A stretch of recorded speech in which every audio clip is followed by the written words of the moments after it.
నమస్కారం టీవీ7 న్యూస్ కి స్వాగతం। శ్రీరామనవమి సందర్భంగా గుత్తువారిపల్లిలో సీతారాముల కళ్యాణోత్సవం అత్యంత వైభవంగా నిర్వహించారు। ప్రజలు సీతారాముల కళ్యాణోత్సవ వేడుకల్లో పాల్గొన్నారు। అనంతరం అన్నదాన కార్యక్రమం నిర్వహించారు। ఈ కార్యక్రమంలో పలువురు పాల్గొన్నారు।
కస్టమర్లు మిగిల్చిన చట్నీని మళ్ళీ వేరే బౌల్లో వేసి మెజ్బాన్ హోటల్ మేనేజ్మెంట్ వారు వాడుతున్నారు।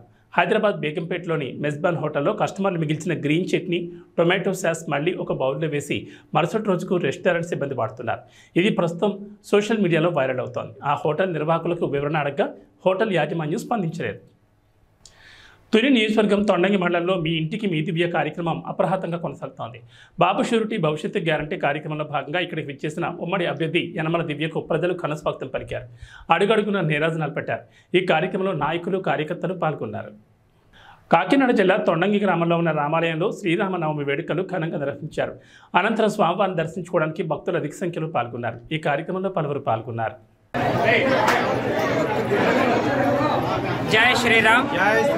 ఈరోజు తొండంగి గ్రామంలో మరి కోదండ రామాలయం వద్ద శ్రీరామనవమి మహాపర్వదినాన్ని పురస్కరించుకుని మరి తొండంగి గ్రామంలో ఉన్నటువంటి భక్తులు పెద్దలు గ్రామ పూజలు ప్రతి ఒక్కరి చేత కూడా శ్రీ కోదండ రామాలయంలో సీతారాముల యొక్క దివ్య కళ్యాణ వైభోగం అత్యంత వైభవపేతంగా జరుగుతుంది।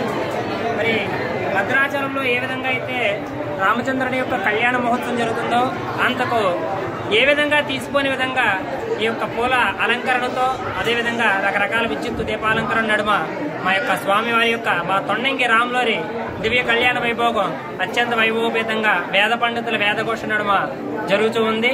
మరి అదేవిధంగా ఈ యొక్క శ్రీరామనవమి అనంతరం రేపటి నుంచి సప్తాహ భజన 7 రోజులు అఖండ భగవన్నామ సంకీర్తన భజన కార్యక్రమం మా యొక్క గ్రామంలో ఉన్నటువంటి భక్తులు పెద్దలు పూజలందరి సహాయ సహకారాలతో రేపటి నుంచి 7 రోజుల పాటు అత్యంత వైభవపేతంగా కూడా జరుగుతూ ఉంది। అదేవిధంగా ఈ యొక్క సప్తాహ అనంతరం గ్రామంలో ఉన్నటువంటి భక్తులకు వివిధ గ్రామాల నుండి విచ్చేసినటువంటి భక్తులందరికీ కూడా గొప్ప అన్న సంతర్పణ కార్యక్రమం కూడా ఏర్పాటు చేయడం జరిగింది। మరి యొక్క కార్యక్రమం అంతా కూడా మా యొక్క గ్రామంలో ఉన్నటువంటి భక్తుల సహాయ సహకారాలతో జరుగుతూ ఉంది। మరి ఈ యొక్క కార్యక్రమానికి భక్తులు వేలాదిగా తరలి రావాల్సిందిగా కోరి మరి ప్రార్థిస్తున్నాం। జై శ్రీరామ్, జై శ్రీరామ్, జై శ్రీరామ్। తుగ్గలి మండలంలోని పలు గ్రామాల్లో శ్రీరామనవమి సందర్భంగా శ్రీరాముల వారి కళ్యాణ మహోత్సవం ఘనంగా జరిగింది। ఈ కార్యక్రమానికి ముఖ్య అతిథిగా తెలుగుదేశం ఎమ్మెల్యే అభ్యర్థి కేఈ శ్యాంబాబు పాల్గొన్నారు। అనంతరం స్వామివారిని దర్శించుకున్నారు। కర్నూలు జిల్లా వెల్దుర్తి మండలంలోని శ్రీరంగాపురం నుంచి దాదాపు 50 కుటుంబాలు పత్తికొండ నియోజకవర్గం తెలుగుదేశం ఎమ్మెల్యే అభ్యర్థి కేఈ శ్యాంబాబు సమక్షంలో టీడీపీలో చేరారు. వారికి కేఈ శ్యాంబాబు పార్టీ కండువాలు కప్పి ఆహ్వానించారు. ఈ సందర్భంగా మాట్లాడుతూ తమ గ్రామంలో గతంలో కేఈ కృష్ణమూర్తి వివిధ అభివృద్ధి కార్యక్రమాలు చేపట్టారన్నారు. మిగతా అభివృద్ధి కార్యక్రమాలు పూర్తి కావాలంటే కేఈ శ్యాంబాబు ఎమ్మెల్యేగా గెలవాలన్నారు. తాము సైకిల్ గుర్తుపై ఓటు వేసి శ్యాంబాబును గెలిపించుకుంటామన్నారు. రంగస్వామి, నా పేరు రంగస్వామి. అన్నకు శ్యాంబాబు అన్నకు అత్యధిక మెజార్టీతో గెలిపించాలని మేము ఉన్నాము. మా ఊరికి ఏదైనా కొన్ని నడిపిన పనులు చేయాలని మేము ఆశిస్తున్నాము. వేసవి కాలంలో ఎండ తీవ్రతకు ప్రజలు ఇబ్బందులు పడకుండా ఉండాలని పురపాలక బస్టాండ్ వద్ద, ఆర్టీసీ డిపో వద్ద మంచినీటి చలివేంద్ర కేంద్రాలను ఆత్మకూరు వాసవి క్లబ్ యూనిటీ వారి ఏర్పాటు చేశారు. వీరికి నెల్లూరు జిల్లా Atmakur RTC depot assistant manager Kalpana హృదయపూర్వక ధన్యవాదాలు తెలిపారు. నెల్లూరు జిల్లా ఆత్మకూరు పట్టణంలోని పురపాలక బస్టాండ్ వద్ద ఆత్మకూరు వాసవి క్లబ్ ఆధ్వర్యంలో మంచినీటి చలివేంద్రాన్ని ప్రారంభించారు. ఈ కార్యక్రమానికి ముఖ్య అతిథిగా ఆర్టీసీ డిపో అసిస్టెంట్ మేనేజర్ కల్పన పాల్గొని చలివేంద్రాన్ని ప్రారంభించారు. ఈ సందర్భంగా మాట్లాడుతూ తాము అడిగిన వెంటనే ఆత్మకూరు ఆర్టీసీ డిపోలో పురపాలక బస్టాండ్ వద్ద మంచినీటి చలివేంద్రాన్ని ప్రారంభించిన వాసవి క్లబ్ సభ్యులకు ధన్యవాదాలు తెలిపారు.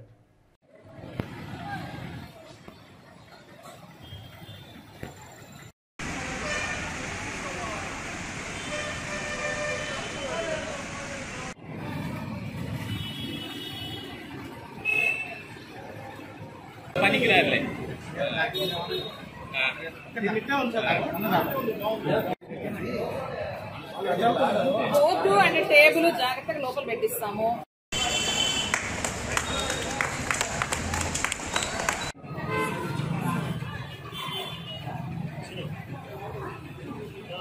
స్టాఫ్ ఇబ్బంది లేదు పాపం.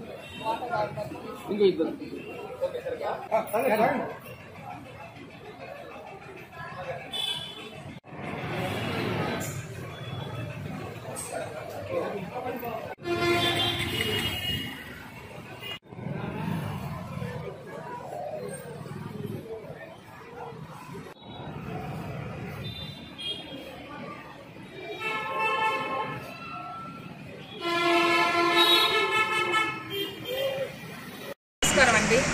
ఆత్మకూరు ప్రజలందరికీ ఆర్టీసీ తరపున విజ్ఞప్తి ఏంటంటే, వాసవి క్లబ్ యూనిట్ వారు ఈరోజు తాగునీటి సౌకర్యం మన పంచాయతీ బస్టాండ్ నందు మరియు ఆత్మకూరు డిపో ఆవరణలో ఉన్న మెయిన్ బస్ స్టేషన్ నందు నీటి సౌకర్యం, మంచినీటి సౌకర్యం ఏర్పాటు చేయడం జరిగింది.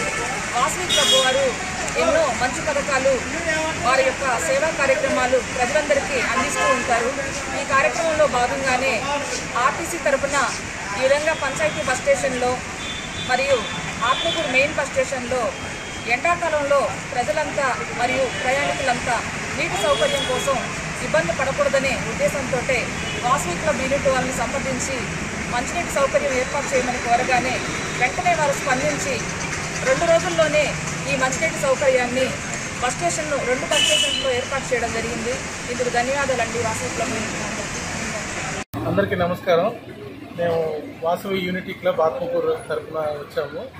ఈ వేసవి తాపానికి ప్రజలైతే ఏమి, ఆర్టీసీకి సంబంధించిన ప్రయాణికులైతే ఏమి, స్టాఫ్, డ్రైవర్లు, కండక్టర్లు వగైరా స్టాఫ్ అయితే ఏమి ఈ వేసవి తాపంలో ఇబ్బంది పడకుండా ఉండకూడదనే మంచి ఉద్దేశంతో మంచినీటి సౌకర్యాన్ని కల్పించాలి అనుకున్నాము. దానికి మేము మేనేజర్ గారిని, అసిస్టెంట్ మేనేజర్ గారిని సంప్రదించడం జరిగింది. వారు కూడా మా ఆలోచనని ముందుకు తీసుకొని సహృదయంతో ఇక్కడ మాకు స్థలం కేటాయించి ఈ విధంగా చేస్తే బాగుంటుంది అని చెప్పారు. అండ్ ఈరోజు వారే ఇక్కడికి వచ్చి దాన్ని ప్రారంభించడం మాకు ఇంకా ధైర్యాన్ని ఇచ్చింది. ఈ విధంగా అందరూ కూడా ఈ మంచినీటి సౌకర్యాన్ని ఈ వేసవిలో ఖచ్చితంగా ఉపయోగించుకోవాలి. అది మనకు అవసరం. ఆ దాహార్తి తీర్చేందుకు బాగా పనికొస్తుందనే ఉద్దేశంతో మేము స్టార్ట్ చేయడం జరిగింది. తప్పకుండా ప్రతి ఒక్కరూ కూడా దీన్ని మంచినీళ్ళని తాగి ఆరోగ్యంగా ఉండాలని కోరుకుంటూ ఇది మొదలు పెట్టడం జరిగింది. Thank you. ప్రకాశం జిల్లా రాచర్ల మండలం చిన్నగానిపల్లి గ్రామంలో ట్రాక్టర్ ట్యాంక్ బోల్తా పడి ఒక వ్యక్తి మృతి చెందగా 2కి తీవ్ర గాయాలయ్యాయి. స్థానికులు 108 సమాచారం అందించడంతో గాయపడ్డ 2ని గిద్దలూరు వైద్యశాలకు తరలించి చికిత్స అందిస్తున్నారు. ఈ ప్రమాదంపై సమాచారం అందుకున్న రాచర్ల పోలీసులు కేసు నమోదు చేసుకుని దర్యాప్తు చేస్తున్నారు. గుంటూరు జిల్లా పొన్నూరు తెలుగుదేశం అభ్యర్థి దూడిపారి నరేంద్ర కుమార్ సాక్షి పత్రికపై పోలీస్ స్టేషన్లో ఫిర్యాదు చేశారు. ఈ సందర్భంగా మాట్లాడుతూ నిన్న సాక్షి పేపర్లో నేను చేసినట్లు అవినీతిగా అనుకొండ అంటూ ఆర్టికల్ రాస్తారని అన్నారు. వాటిపై చర్యలు తీసుకోవాలని కోరారు. గుంటూరులోని అరండల్పేటలో శ్రీరామనవమి సందర్భంగా శ్రీరాముల వారి కళ్యాణ మహోత్సవం ఘనంగా జరిగింది. ఈ కార్యక్రమానికి ముఖ్య అతిథిగా తెలుగుదేశం అభ్యర్థి గల్లా మాధవి హాజరయ్యారు. అనంతరం స్వామివారిని దర్శించుకున్నారు. బెల్లంపల్లి శ్రీ కోదండ రామాలయంలో సీతారాముల కళ్యాణ మహోత్సవం అంగరంగ వైభవంగా నిర్వహించారు. ఈ కళ్యాణ మహోత్సవానికి బెల్లంపల్లి ఎమ్మెల్యే గడ్డం వినోద్ దంపతులు పాల్గొన్నారు. అనంతరం మాజీ ఎమ్మెల్యే దుర్గం చెన్నయ్య, పెద్దపల్లి బీఆర్ఎస్ పార్లమెంట్ అభ్యర్థి కొప్పులి ఈశ్వర్ స్వామివారికి నూతన వస్త్రాలు సమర్పించారు. ఈ సందర్భంగా ముస్లిం సోదరులు ప్రతి సంవత్సరం లాగానే ఈ సంవత్సరం కూడా ఎండలో వచ్చిన భక్తులకు నిమ్మరసం పంచి సోదర భావాన్ని చాటుకున్నారు. ఈ కార్యక్రమంలో ఎటువంటి అసంఘటిత ఘటనలు జరగకుండా పోలీసులు గట్టి బందోబస్తు నిర్వహించారు. ఏబీ బులెటిన్ విశేషాలు. నమస్కారం.